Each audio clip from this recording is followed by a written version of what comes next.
but it wasn't. And SJ was hired, promoted to become the executive director of ACT, which is a very big deal. And so underneath are obviously Madison County Transit, which is the transportation system, but also probably one of the calling cards or hallmarks of our community, and that's the Madison County Trails. So I just wanted to plug SJ there.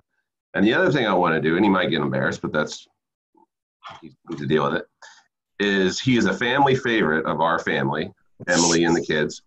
And so the name for SJ in our house is S-Yay. So it's S-Yay Morrison. So I'll say, I like that.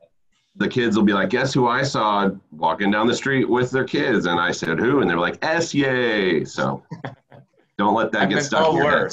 Yeah, that's true. Yes. So maybe the mayor will start calling you S-Yay or something like that. That'd be good. Yeah.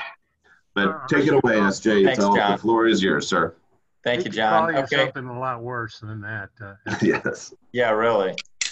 I'm going to go ahead and share my screen. Can you guys see that? Yes, indeed. Yes. Yep. Okay, very good. Today I'm going to talk about our MCT trails, talk about where we've been, where we are, and where we're going. The trails have become a significant asset for not just the Edwardsville community, but the entire region. And so I'm going to talk a little bit about that today. As John mentioned, the trails have been developed and are owned and maintained by Madison County Transit. We are not affiliated. We're not a part of Madison County government. We're a separate transit district that has an entirely different mission to operate bus service, paratransit service, and the trails. Okay, the trails. We have, as you know, one of the most extensive and interconnected network of trails in the country. There's some stats on there as well as a map. It spans 137 miles, connecting 9 trails, mostly on former railroad rights-of-way, honestly. As you can see on the map here, we recently did an 8-mile extension of the MCT Goshen Trail south from Troy all the way to Kyle Road in O'Fallon. So our system now goes south all the way to O'Fallon. That's a beautiful path. If you haven't had a chance to explore it yet, there are some great old railroad bridges on it. We actually now have 48 bridges and 22 tunnels on our trails, and are combined because most of our trails sit on about 100-foot wide, sometimes more, former railroad corridors. We comprise about 1,500 acres of green space. Okay, why trails matter. This is some pretty interesting information that I thought was worth sharing with the group from various publications. The trails are the most desired community amenity that new homeowners are seeking when they're buying a home. 50% of U.S. residents say that walkability is either their top or one of their highest priorities when they consider where to live. Bicycling is the country's fastest growing form of transportation for commuters. And it's an interesting stat. Half of all trips taken by people in the U.S. are under 3 miles, or essentially equivalent to a 20-minute bike ride. So as an economic engine, the trails have a significant impact. 50% of U.S. residents say that walkability, well, I talked about that a little bit, and I've talked about all these, so I'm going to move on. Okay, a vision for the MCT trails. This is sort of speaks to who we are and why we do what we do. Our goal has been from the beginning to develop this system of interconnected bikeways to preserve vital transportation corridors, those former railroad corridors, create linear parks, provide a family-friendly recreation option, improve real estate values, connect trails and transit, and enhance the quality of life for Madison County residents and visitors. So where we've been, I'm going to start with what I'm calling a little lesson in history and engineering. And to do so, I'm going to, I've got on display here what's called a typical section of a trail. This is a 10-foot wide trail. And as you can see, the various layers. So I'm sort of calling this the 4 L's of trail building. And the first L, as it relates to the MCT Trails, is leadership. Gonna shout out to my former boss, longtime ACT Executive Director, Jerry Kane, who not only started the organization, but I would call Jerry, and not just Jerry, but also our boards, our various boards over the years, the various communities that supported our boards, the stabilized soil on which the MCT trail system has been built. Jerry really had a bold vision for trail building, was able to obtain the permissive authority from the state, acquired the former corridors, secured the funds, partnered with various communities, and of course, assembled a staff to help realize and build this vision. The next L is legislation. And legislation, I would call the geogrid on the trail. 2 pretty important pieces of legislation made this happen. The first is the National Trail System Act, what we essentially call the Rail Banking Act. And it allowed for public bodies to rail bank or take those old out of service rail corridors and convert them into bike trails.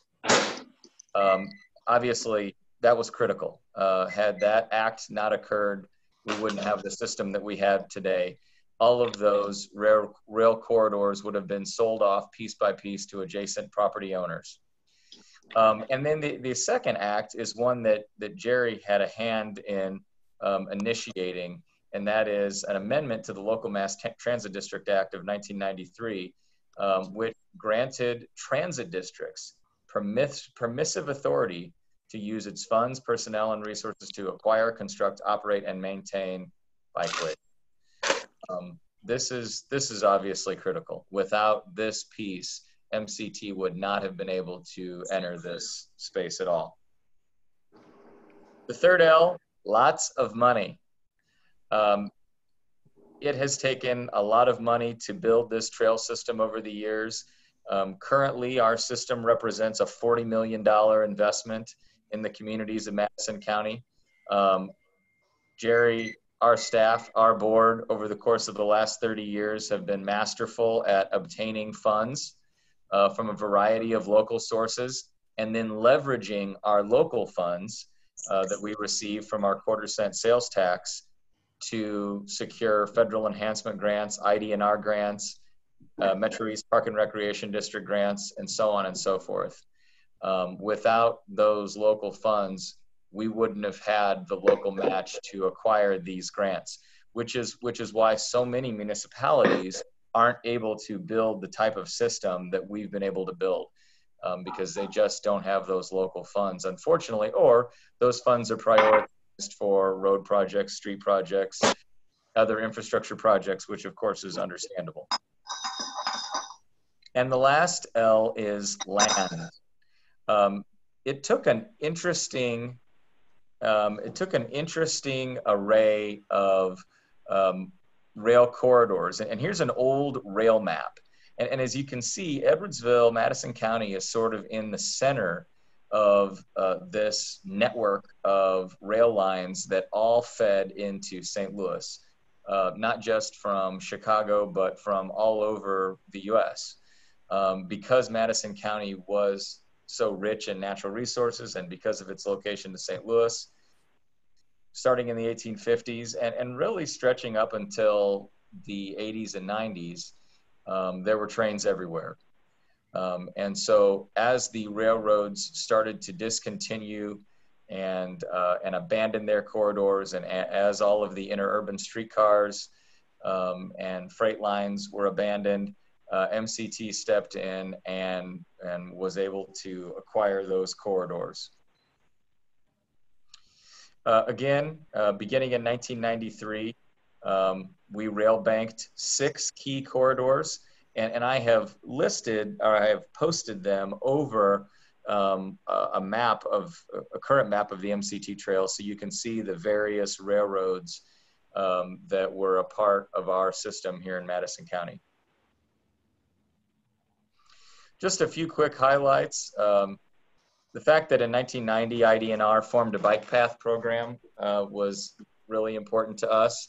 Over the years, we have also received these enhancement funds, some pretty significant enhancement funds, which I've listed on here, as well as some significant funds from the Metro East Park and Recreation District, which was formed in 2000 by referendum.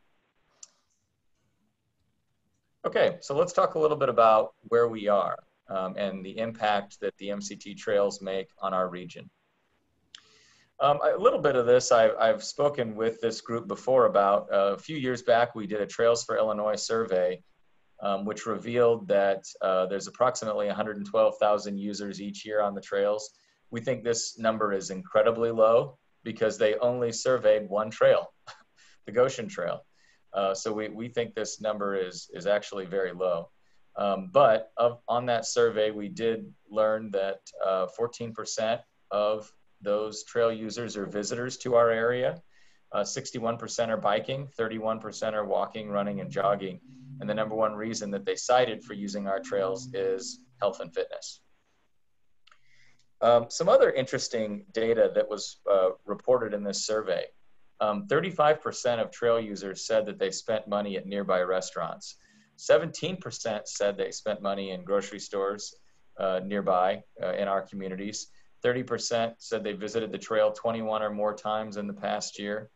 68% traveled 5 miles or less to reach the trail. So a lot of people are our local residents.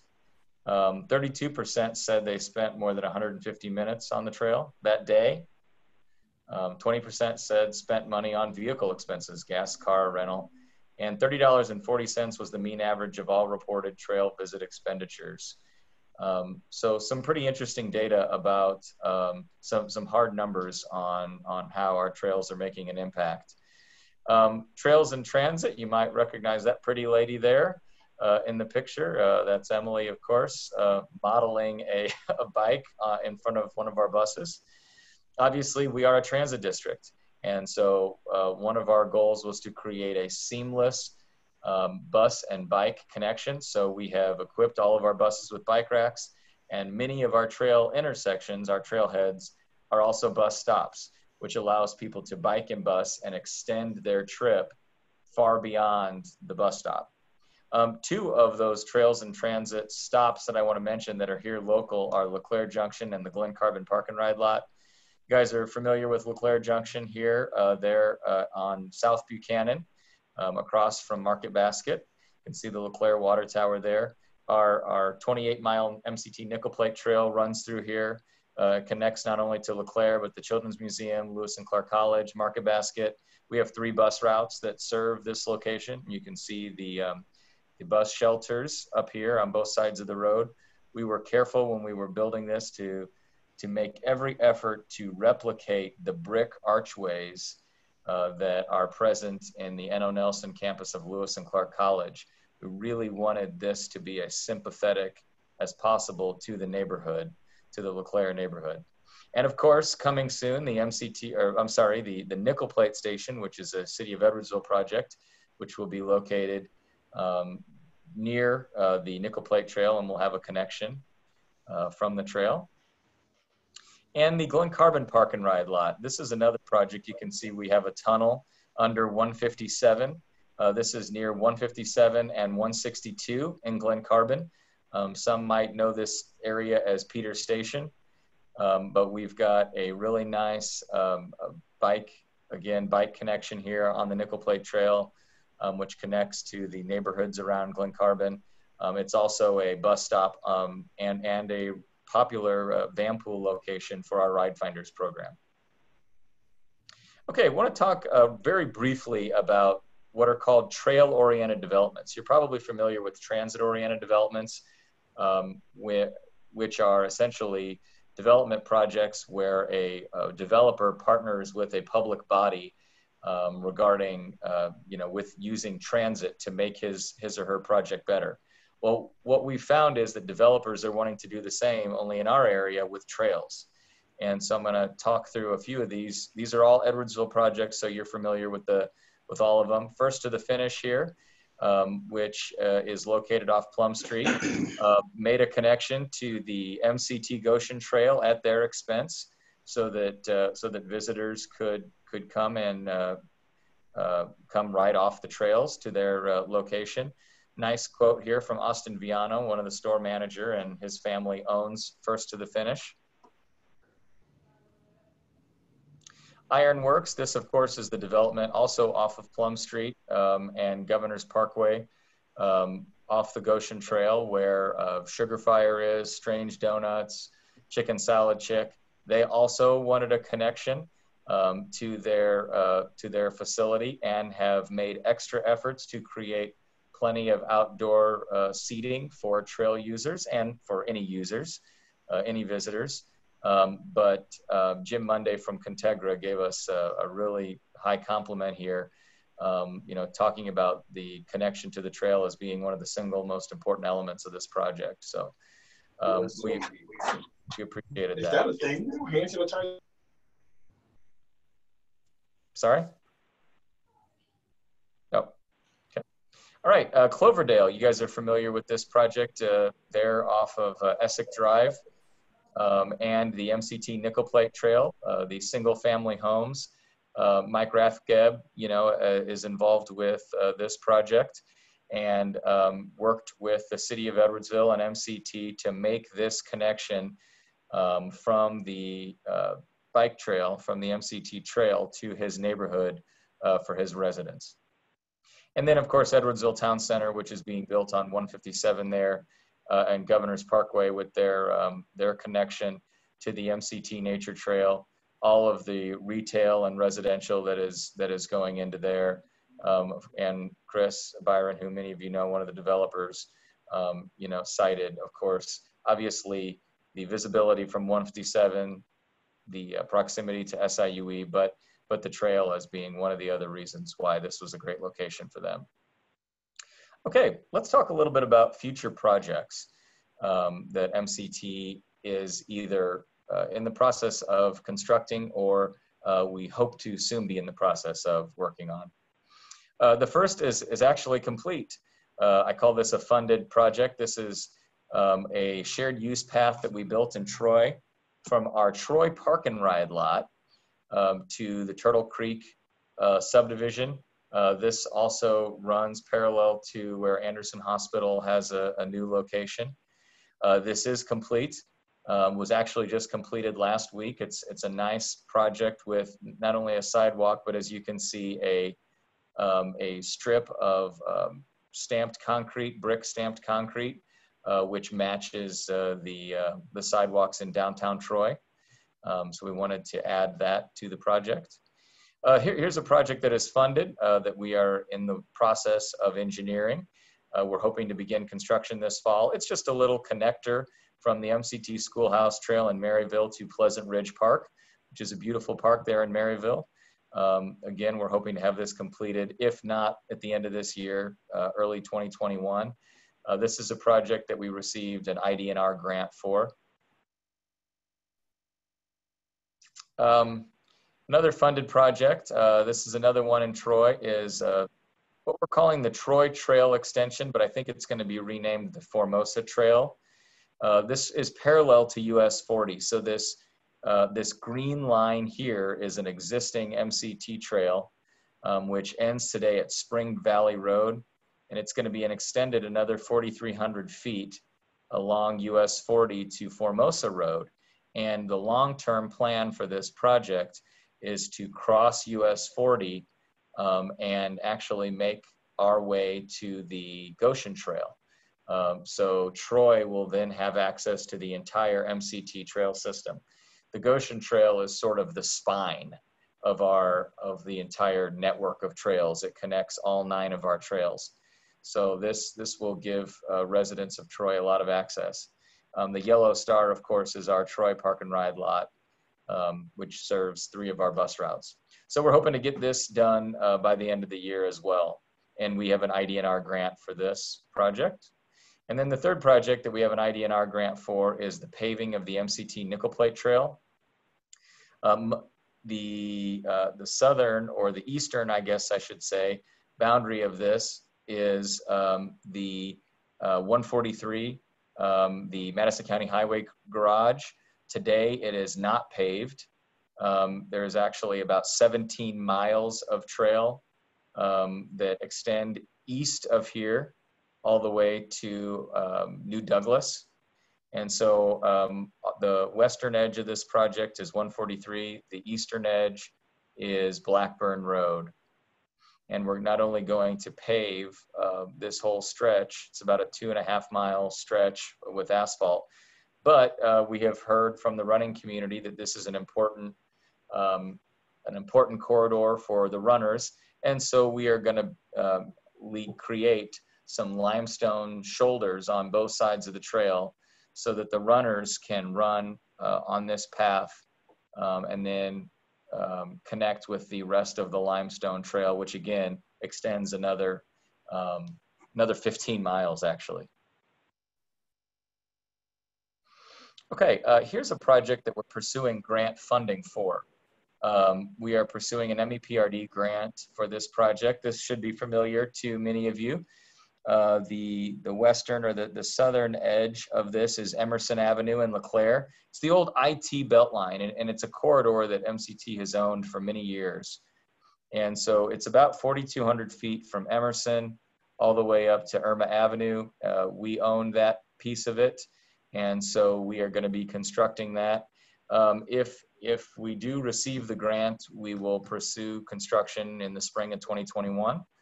And really open up trail access to the LeClaire and Montclair areas of Edwardsville, which really don't have a lot of access today. Another project that we have a grant that we're pursuing grant funds for is a Schoolhouse Trail Bridge over 157 in Collinsville. So this is 157, as you know, which is 5, really 6 lanes if you count some of the turn lanes. It's a very busy intersection, as you might imagine. This is Horseshoe Lake, where Horseshoe Lake intersects from the west there. Today, our cyclists have to come to the intersection, cross, go to a little island, cross, go to an island, and then cross again.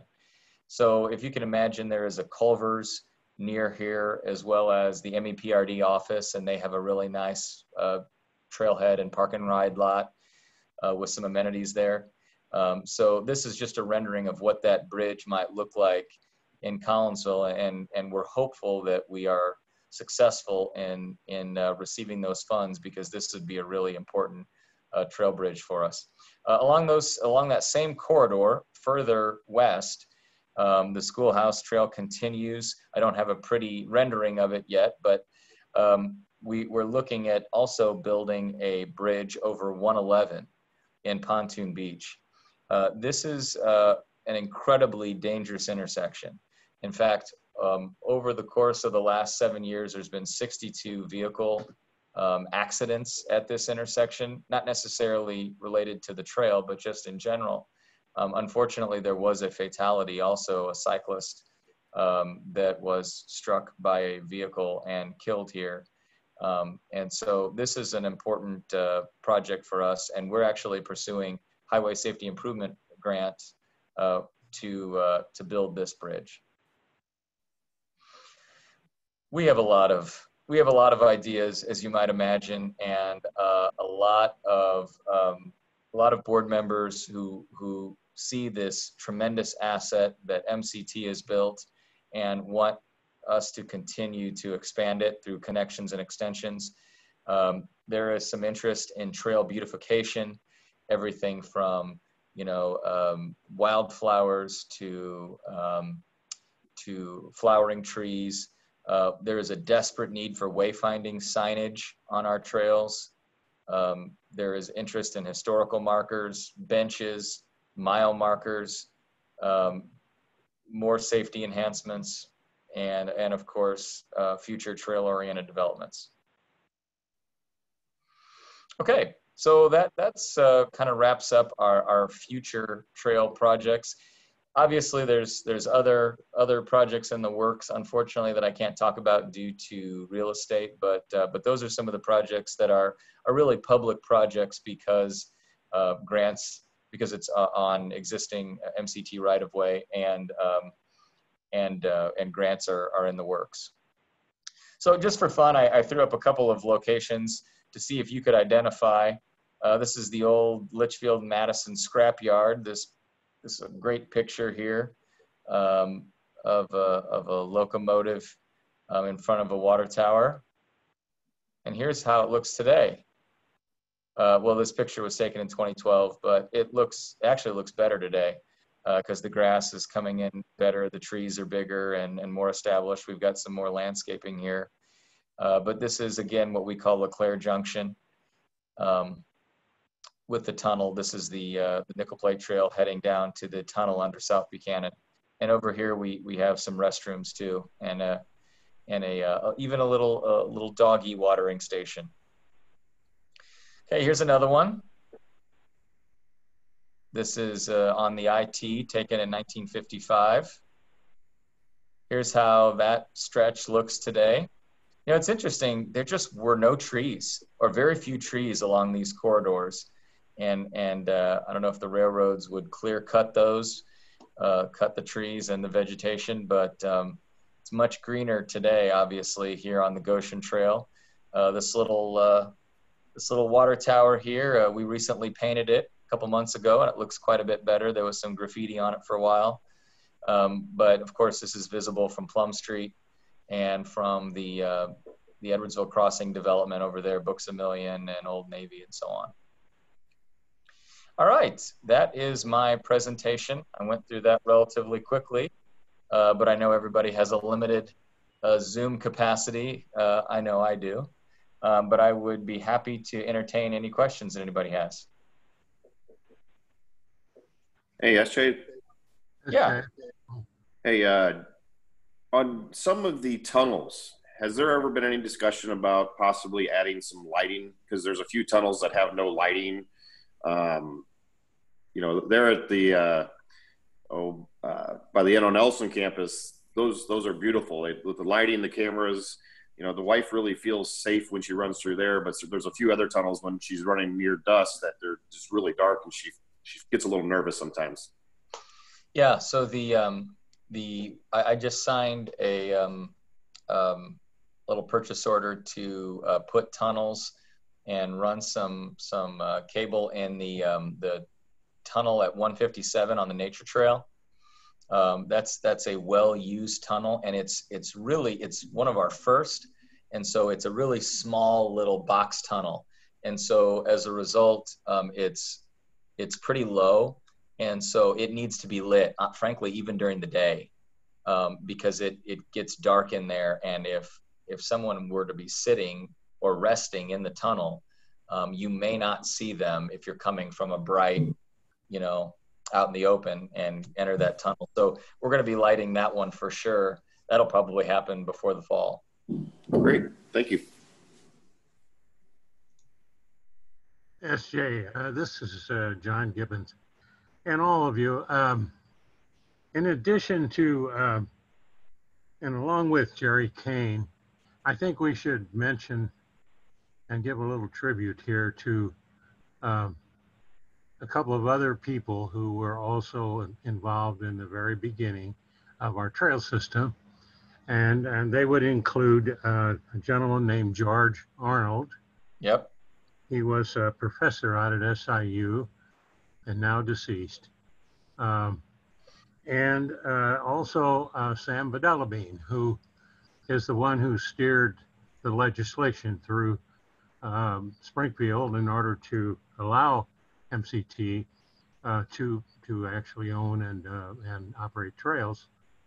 Those two gentlemen, and of course, I think Sam Badelabean, we can also recognize that a member of our club, his daughter, Pat Mosby, who's Lori Mosby's wife, is the daughter of Sam Badelabean.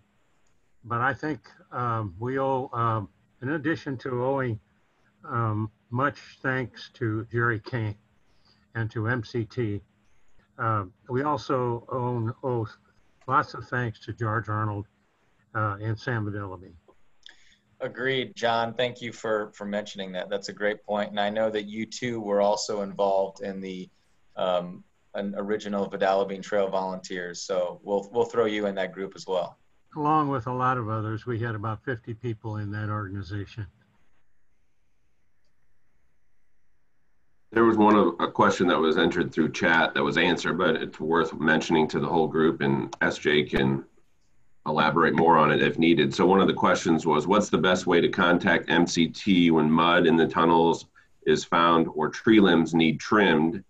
And then Mark Shashak mentioned that on the website, mcttrails.org, there is an option under contact to report trail issues.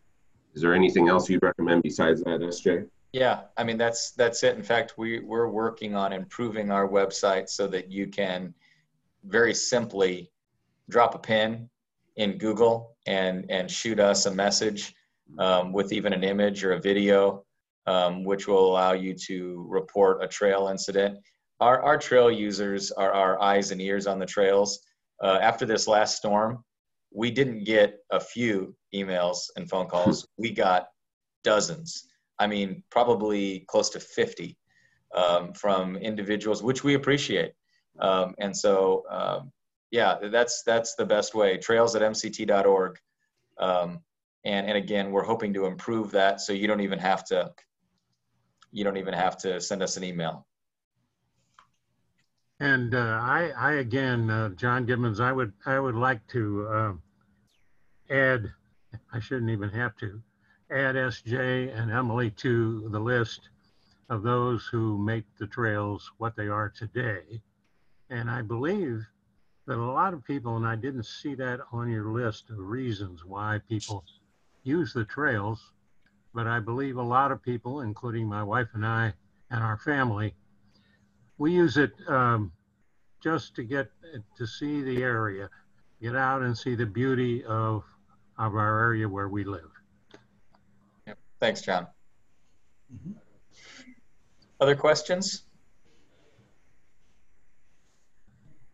One thing I was going to say that you mentioned several times where, and it's just a no-brainer that there's health benefits to having all of this, but I think something that if you had thought about what we had to go through starting in March, you'd be like, oh yeah, that makes sense. But I mean, I saw it personally.